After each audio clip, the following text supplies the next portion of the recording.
The Great Resignation. Am I surprised that is happening? Absolutely not. Gen Z has used this opportunity to say, no, I'm not going into work. We have a group of people entering the labor market that are snowflakes. They believe that when they speak, the words from God are coming out of their mouth.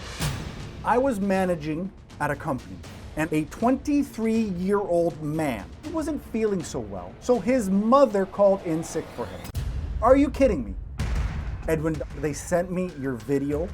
That video showed me a child in an adult's world. You didn't have the nerve to talk to these managers face to face. You took your ball and said, I'm going home. This will haunt you in your career. There is no problem with quitting, but to blow this up on social, making a spectacle out of yourself, that's a losing way to end a career. We've created these snowflakes by allowing everybody to be a winner, and all we've done is create a bunch of losers. Because they show up to work, that automatically means they get their trophy. You don't get an arts degree and think you're going to run the company. It does not work like that. I'm sorry, my snowflake friends. What's your problem with how Edwin did what he did? Here's the thing.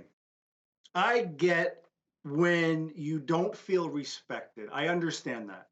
But what I saw was a child acting out, lashing out, that hasn't been taught how to have hard adult conversations. I saw somebody hiding. Oh, okay. I saw somebody hiding behind a desk. I saw somebody hiding behind a wall, saying all these big word things that an adult could say to an adult, but you were hiding. And then you grabbed your bag and you ran out, according to your video. And I didn't say ran, I said walk. A generational problem. I mean, as far as like what I'm taught, like you don't know what I was taught. You weren't there. I wasn't hiding behind, hiding anywhere. I was in the office where, you know, all the managers be. So if anybody wanted to come say something to me, they could have said something. Why didn't you go to your manager and say, hey, let me look you in the eye and tell you I'm quitting because of the way you're disregarding me, the way you're treating me. I'm just telling you straight up, eyeball to eyeball. Mm-hmm. Well, I really wanted the whole story to hear, like how they always embarrass, you know, their employees in front of guests or customers. You should have been able to speak to that individual and say, I will not stand for this. And that, when you said as a HR hiring manager that you would respect that, I would respect you, even if you were cussing this person out, to have the guts to stand in front of a person and share what you expect and how you expect to be treated. But to go and say you weren't hiding, I saw you were hunched over the desk, speaking into your, reading your notes and speaking into the phone. That was cowardly, no matter what you say. That's connected to the It's got a cord. Tell me you can't stand up. What would a company have to do to make you feel good about working there? First of all, I need enough money, because if you're not coming with the money, then I gotta go.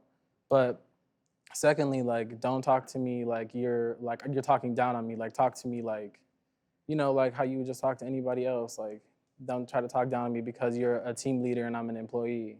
So you want to feel respected? Yeah.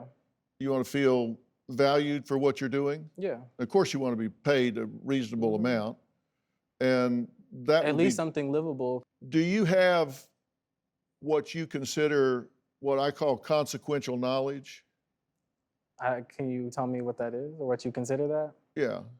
Consequential knowledge is something you bring to the table that value would be missing if you weren't there. Yeah. Something unique to you that you bring. Then yes, I do have that, because if you're not going to value me as an employee, I'm just going to go somewhere else, or I'm going to, you know, do my own thing, and I value myself enough to leave when I feel like, you know, I'm not being respected enough.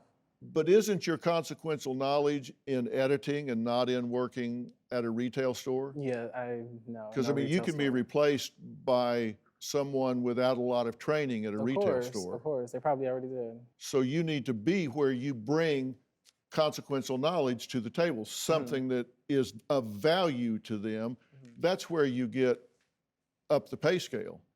Do you have a story or a question for me? Click the link in the description and tell me what in the world is going on.